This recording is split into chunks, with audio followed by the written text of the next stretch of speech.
Hello there, dear viewers. Welcome back to the channel. This is Maverick here with episode 2 of Inspector. So anyways, going on from last episode, not really sure where the story is actually going. Like, is it going to be episodic? Are they actually going to be actively solving different mysteries? Is it more like a deductive kind of reasoning kind of anime, or what? So yeah, we shall see within this episode, right? At the very least, though, I do like the character interactions and the banter between the male and female lead, Kuro and Kuroko, right? So let's get into this episode and see what exactly is in store for the future. Alrighty, let's begin in 3, 2, 1, play.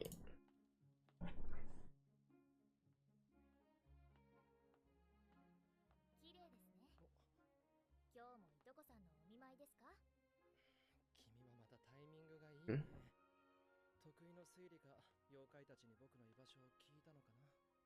I guess. I guess we're gonna learn about the events that happened at the end of last episode. For flashbacks or something? Alright, and it seems that we are in for the opening. Alright, I usually at least watch the opening once. In future episodes, I normally skip it, at least within the video. But, for the first time, let's take a look.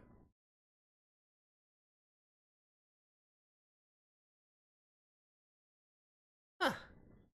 Is this from one of the girl bands?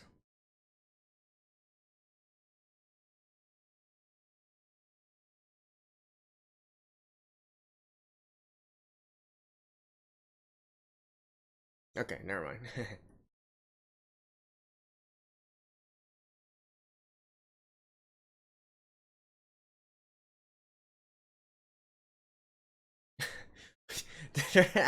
Glass eye just fall out. Dang. Oh, Usoto Chameleon. Alright. I was wondering why this song seems sort of familiar.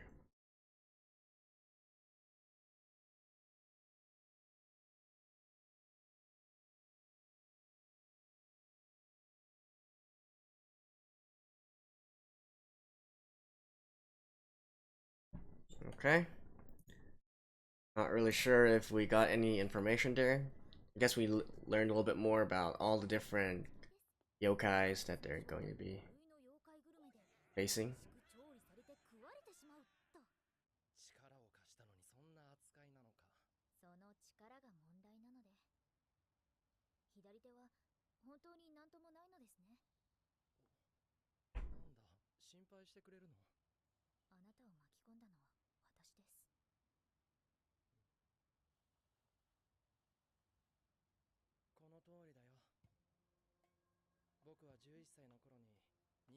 Mermaid? Alright.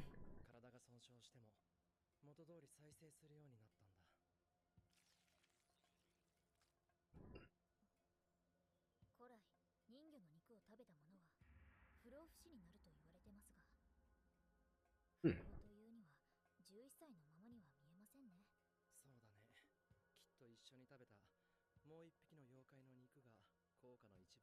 And why were you eating yokai flesh?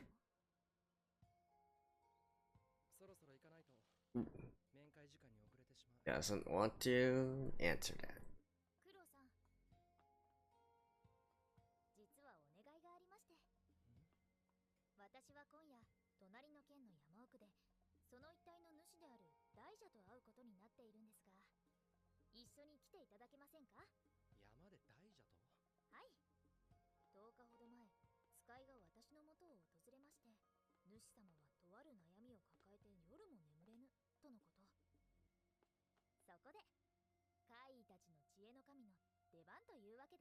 Goddess of wisdom.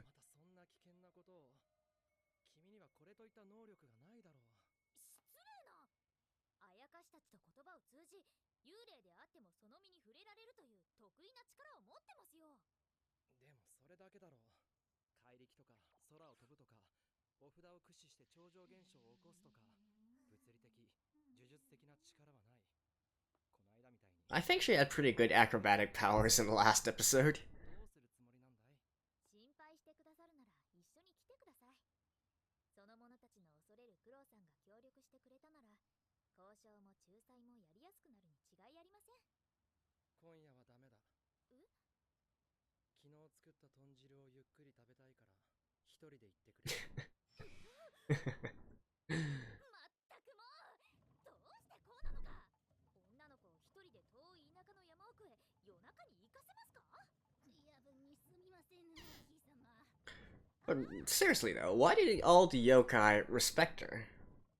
I think like that's also one of the mysteries that need to be solved. I mean, it doesn't seem like they're actually actively trying to harm her or anything. 遠路はるばるかような場所までご足労いただきありがとうございます。お姫様。Okay, this was definitely not the voice I was expecting a giant serpent to have, but okay. 礼を言われることではありません。主様は水神として祀られたこともある方。ご用とあればこちらが足を運ぶのは筋でしょう。人間に水神として祀られたのも随分と昔の話。祠もすっかり朽ち、雨乞いに捧げ物を運ぶものもなく、東方雨乞いなどされても気象を操るまでの力は持たぬわけで、神などとはおこがましい限り、廃れるのも当然でしょう。人の世の移り変わりも早く、わからぬことも多くなりました。それゆえ、お噂にも名高いお姫様のお知恵を拝借したいと使いを出した次第で、山中ゆえ大したおもてなしもできませんが、ご機嫌を直していただけますか。ああ、いえ、大丈夫です。機嫌が悪かったのは主様のせいじゃなく、個人的なことですので。個人的ですか。はい。私には桜川九郎というここに遊びに来るのを食べたいからという理由で断られまして。Wait, aren't you supposed to be solving his problem? 妖怪に後をつけさせたか。九郎さん、とにかく一度これを見てください。 He's so soup. 本当に豚汁？勝手に人の家に入るな。って、そんな格好で山に行くのか？さすが九郎さん、お目が高い。春の装い、お呼ばれワンピースですよ。呼ばれしたのは中だろう。ほら、じっとしてろ。これは僕が小学生だった時の登山服。なぜそんなものをすぐ出せる？何するんです？ Repellent. なん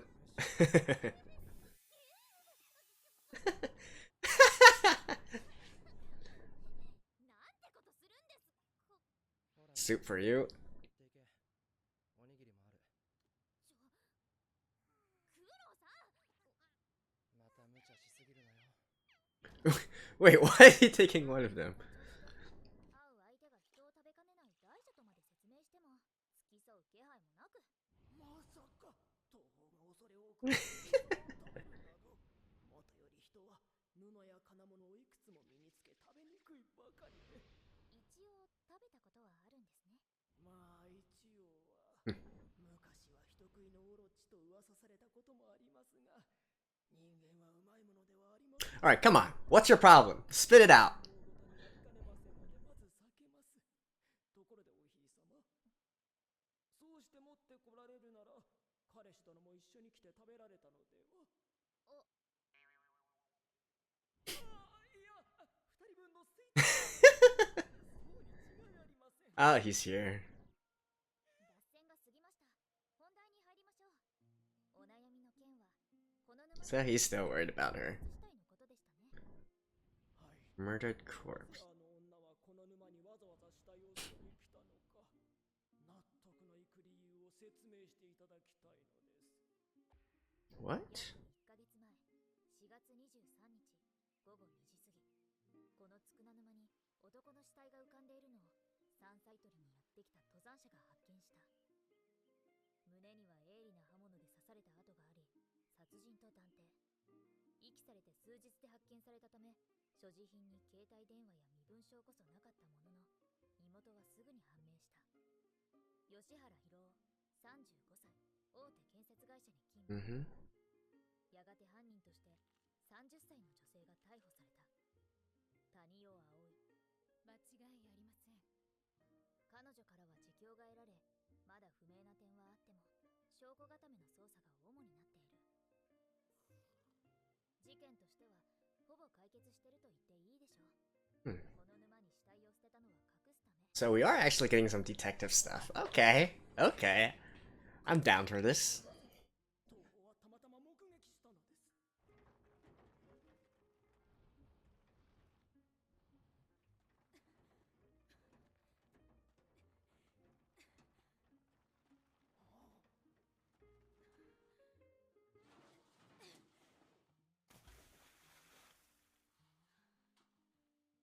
東方が時折水飲み場とするこの沼に死体を捨てるなど強荒ではありますが、獣の死骸が浮くこともあり、人がゴミを捨てていくこともあります。それゆえ定期的に山のあやかしどもに掃除させておりますから、それはいいのですが。Don't pollute, guys. 女は何の重しもつけず、死体を沼へ落としたのです。だから死体は沼に浮かび、早々に発見された。何より女はその時にはっきりこうつぶやきました。うまく見つけてくれるといいのだけれど。女は死体をこんなところに運び捨てながら、それを見つかるのを望むことをつぶやいているのです。一見すると犯人は不合理な行動をとっていますね。全くもって不可解です。女性が一輪車に死体を乗せて夜の山道を登るのは大変でしょう。警察も不審に思って犯人に尋ねています。なぜわざわざこの沼に死体を運んだのかと。犯人、谷尾葵はこう答えたそうです。あの沼には巨大な大蛇が住み、人を食べると聞いたことがあったので、死体を捨てればその大蛇が食べてくれると思った。少々非常識な自供であったため、新聞にも取り上げられていました。東方もその自供は目にしました。Man, these yokais are quite smart. 幼い頃に聞いた人食いの伝承を信じていたのかもしれませんね。そして藁にもすがる思いで死体をここに運んだ。なんてことはありません。犯人はやはり死体を隠そうとしたんですよ。埋めたり沈めたりじゃなく、ただ主様にきれいに食べてもらおうと考えただけで。では、女が死体を捨てるときにしたつぶやきはどうなります？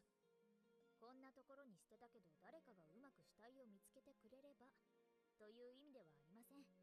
他でもない主様がうまく見つけてくれればという意味です。That makes. 東方が見つけても死体を食べるとは限りません。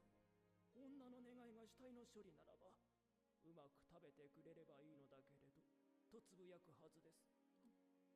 主様、大きな体の割に細かい。このことでまた疑問が生じます。なぜ女はそのような嘘を自供したのか。これは長くなりそう。死体を沼に捨てた本当の理由を隠すためでしょうね。しかり、納得のいく理由を説明願いたい。What can I say? I guess these yokai have nothing better to do. ちょっと事件を整理しましょうか。主様はそれなりに知識がおありのようですが、齟齬があるといけませんので。事の発端は5年前、谷尾葵には町井義和という恋人がいました。けれど彼は別の女性、同じ会社に勤める同僚と心中と思われる状況で。What? 町井は勤務していた大手建設会社で経理を担当していたが、数字を不正に操作して巨額の横領をしていたのが事件後に発覚。この心中は横領を隠せないと観念した町井が女を誘って死んだというのが有力な説だった。 And how do you know about this? 少なさんふもとの実家に。 I mean, I guess that dude that died later was also in the same construction firm, 地元で仕事に就き、 right? 時間をかけて徐々に立ち直っていった。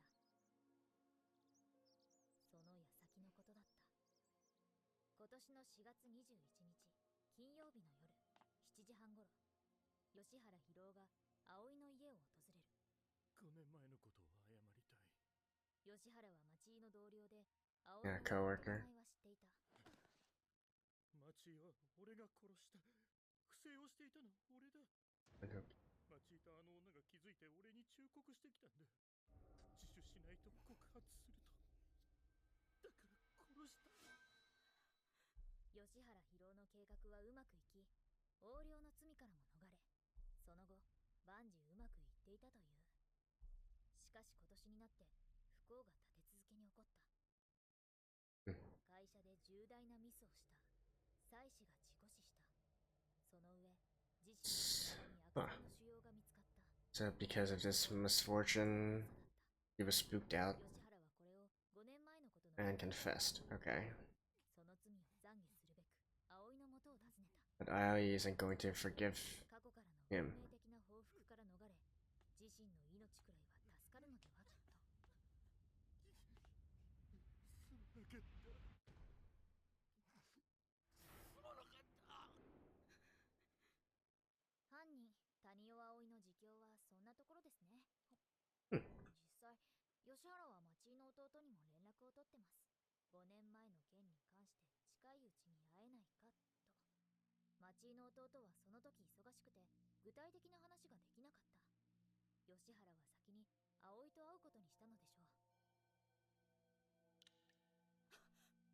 捜査線上に過去の横領と珍獣事件が浮かび上がり、接点のある谷尾葵が死体の発見された現場のふもとに住んでいることまで実につながった。 Oh, that's how they found her. さんは私と同じくらいの体格だったし、病気ですっかりやつれてたから運ぶのは思ったより大変じゃなかったわ。翌日の22日、土曜の日中は雨で山に入るものはなかったせいか、発見されたのは翌々日の23日だった。財布や携帯は大蛇が食べるとき嫌がりそうでしょ。だから抜いておいたの。サイン証は家で燃やして、凶器の包丁は死体と一緒に沼に捨てたわ。でも食べてもらえなかった。このところ昼間に警察のやつばらが沼をしきりにさらっておるのですが、どうやらその凶器を探 I'm still not quite sure where this story is going with this. それでしょうね。それで主様、犯人は死体以外に何か投げ入れてましたか？ Like, is there going to be a twist to the story? Or 手に入る情報は限られているので、あれこれ想像で保管しないといけないところはありますが、犯人が死体を沼に落とした理由はやはり単純なものでしょう。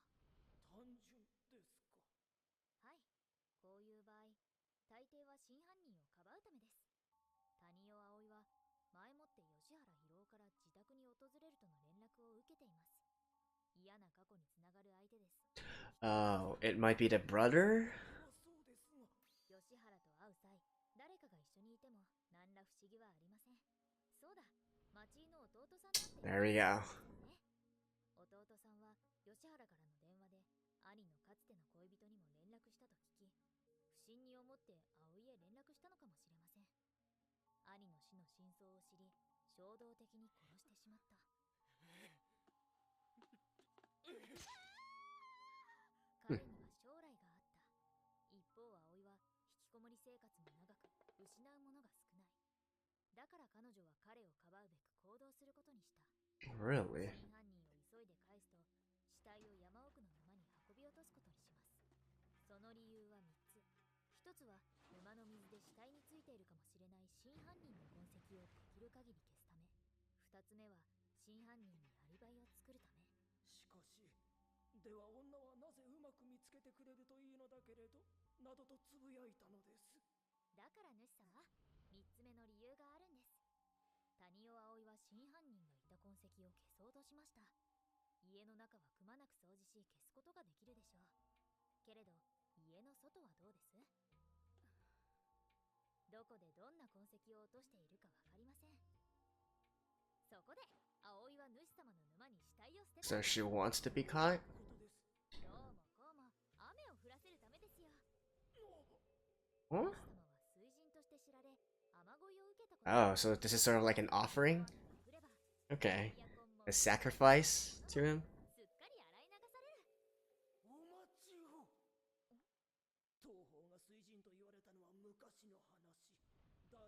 沼に死体を落とすなどはありえません。ましてや汚れた中年男の死体で雨の恵みを受けられるとでも。捧げ物であるなら、まず見めよい生娘を生贄によこせ。主様、雨乞いのやり方は大きく2種類に分かれます。一つは水神を崇め、願いを聞き届けてもらう。She is quite knowledgeable, I gotta say, for a high school student. 水神を怒らせ暴れさせることによって雨を降らせるという方法もあるんです。ああ、そういえばそんな話も聞いたことが。実際主様はお怒りになったようですね。なんということか。くしくも翌日は雨が降っていましたな。さて、主様が聞いたつぶやきもこれで説明ができます。谷尾葵は死体を主様に見つけてもらい、怒り狂ってもらいたかった。だからうまく見つけてくれるといいのだけれど、とつい漏らした。いいなあ。その説明では不十分です。その場合、うまく大雨が降るといいのだけれど、いや、大蛇が起こるといいのだけれど、とつぶやくのが適切なのでは。もっともです。よそから車ででも訪れた人がいれば、誰か目撃していそうなもの。警察も調べているはず。そんな共犯者や真犯人はいないとすべきでしょう。やけにあっさりと否定なさりますな。だから犯人は谷尾葵一人。警察に自供した内容はほとんど真実なのです。違うのは死体をこの沼に捨てた理由だけじゃないですか。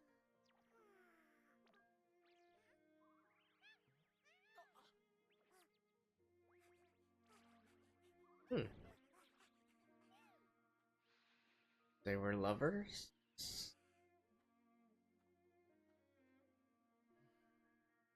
Maybe?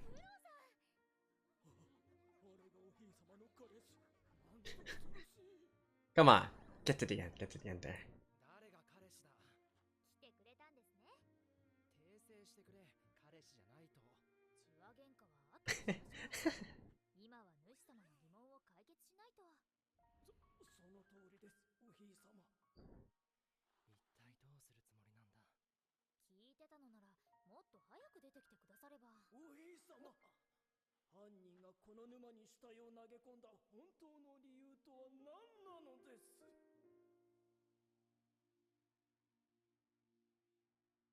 Wait, what? Damn you! Stopping there. Oh my god.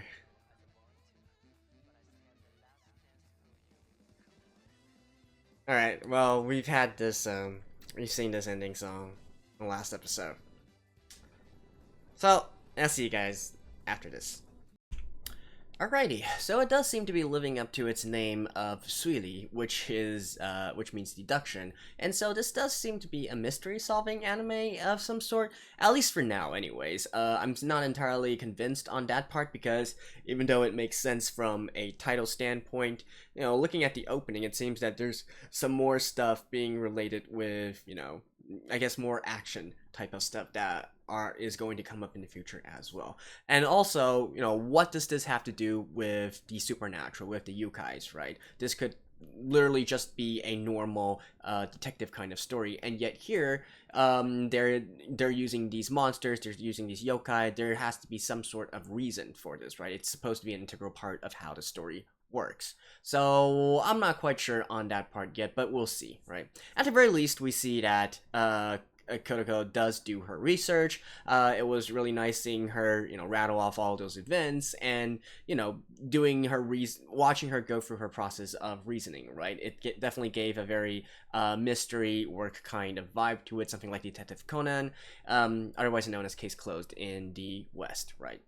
Now, with that being said, the way that this episode was presented actually also touched on one of my pet peeves in a lot of mystery stories, and that is how the work deliberately obfuscates the crucial parts of information so that we don't know about it, right? So it all builds up to this aha moment where the main character, main protagonist or whatnot reveals an important piece of information to completely twist the case around and make it so that there's, you know, we get to a different kind of ending than what we originally anticipated, right? Now, of course, for some people that's not that bad. They just want to go along for the ride and whatnot, see what exactly, see the clever situations that are being that the author comes up with, the innovative and interesting ideas that are taken to create these criminal cases. Now, for me though, I like to play along. I like to look through all the evidence alongside as if I was also a detective in one of these stories and try and piece together like what could potentially happen, right? What are the missing pieces here? What are some funny stuff that doesn't quite add up? Those kinds of things I like to play. And particularly for my my series as well, I've said at the very beginning, I don't really just view myself as a reactor. I like to do analysis. I like to do discussion parts on this. So I really, really dig the kinds of the anime where it's open-ended at the very end there, so I can do some theory crafting, I can do some predictions, and then see if eventually they turn out to be true, right? I find that to be part of the way that I enjoy this series, and also I'm guessing why a lot of you guys subscribe to me as well. So that's a little bit more negative I have of a view for this anime, and particularly towards this type of setting, right? So, with that being said, let's take a stab at this, right? No pun intended.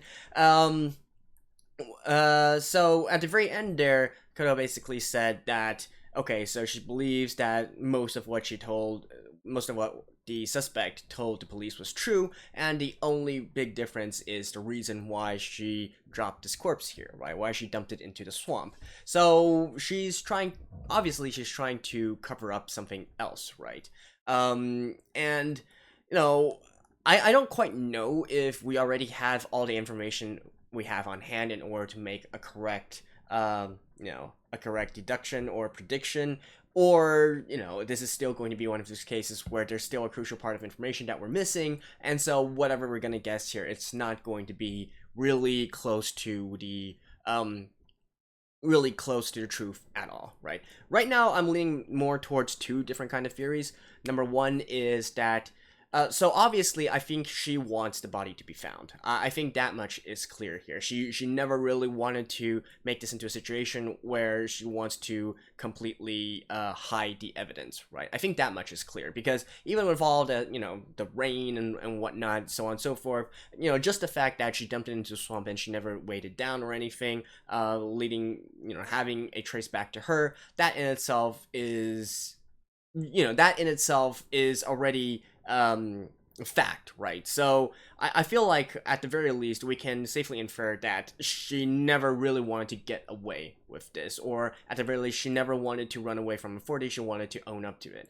Now the question is, however, like, what exactly is the thing here? So for one thing, I feel like she might have purposely left it there, so even though she could have a sort of plausible plausible excuse for why she was doing these kinds of things, but in reality she wanted to be found by the authorities, and so to confess for this crime in order to cover up for someone else, right? She planned to sacrifice herself from the very beginning. My immediate thought would be that perhaps she's in a relationship with the younger brother now of her former boyfriend, and so she wants to cover up for him, right? She definitely doesn't want any type of lead pointing to him, and so that's why she's willingly sacrificing herself for this. That's one thing. Another thing would be, so this stems more from back to my point where this could have been just a normal series. Why do the supernatural specifically exist here, right? I would think that they would be, the reason that the supernatural exists would be that they are an integral part of the story, or the events that are within the story. So, for example, for right here, even though we use these sort of yokai as an excuse for Kuroda to do her thing because the serpent wants to know, but really that's sort of like a very weak integration with the story, right? It could have been literally anything else. Why did it specifically have to be a supernatural kind of series, right?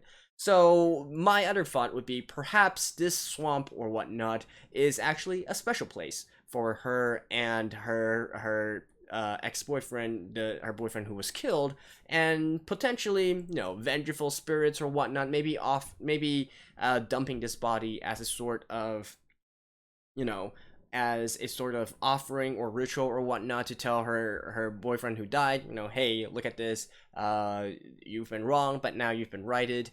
something of that sort, right? So anyway, something to do with the supernatural instead, and not just normal stuff. So I'm leaning more towards these two predictions right now, and I guess we'll see in the next episode. I mean, I could be totally wrong, right?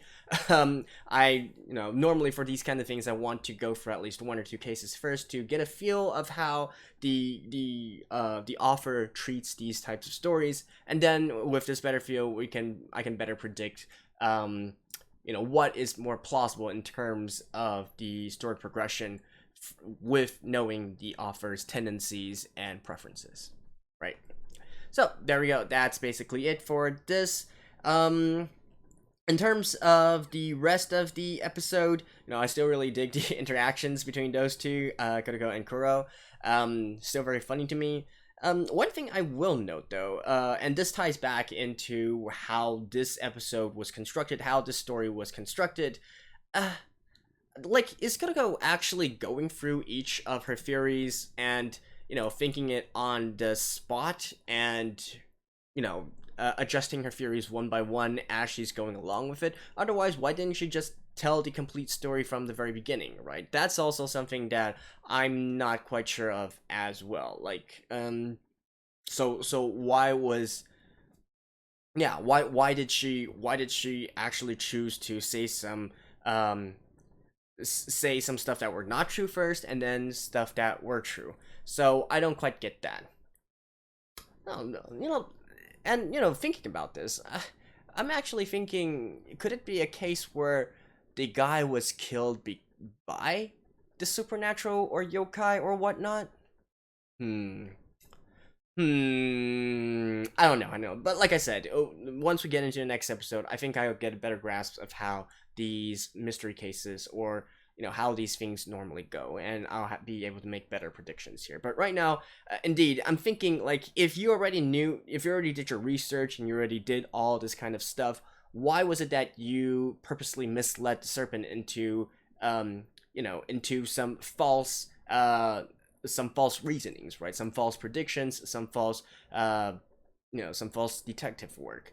So what's up with her there? Is there a reason for that, or is this just a poorly constructed episode? I mean, that could also be possible as well. Let's be fair here. So yeah, so that's basically my thoughts for this episode, and I guess we'll learn more in the next one. So stay tuned, and see you guys next week. Bye bye.